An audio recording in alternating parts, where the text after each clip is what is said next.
Ladies, listen up. Congress is trying to pass legislation that could make it a lot harder for you to vote. It's called the SAVE Act, and it will require Americans to provide proof of citizenship in person when they register to vote and every time they update their registration information.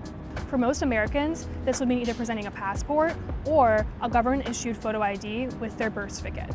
But 69 million married women who have changed their last name would find it incredibly difficult to vote if the bill became law. That's because the legislation requires that the name you use to register to vote, aka your legal name, match the one listed on your birth certificate. And if that's not the case, well, the SAVE Act basically says, tough luck.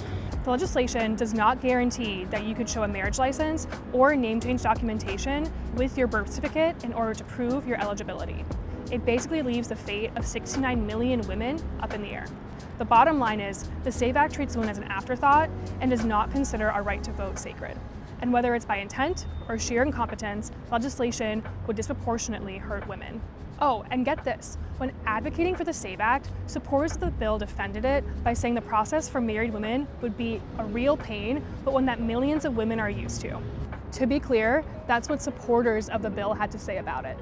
I think most of us would agree it shouldn't be a real pain for millions of married women to vote every single election cycle. As women, we put up with a lot, but the SAVE Act should not be one of those things. Congress should oppose the SAVE Act and uphold your constitutional right to vote.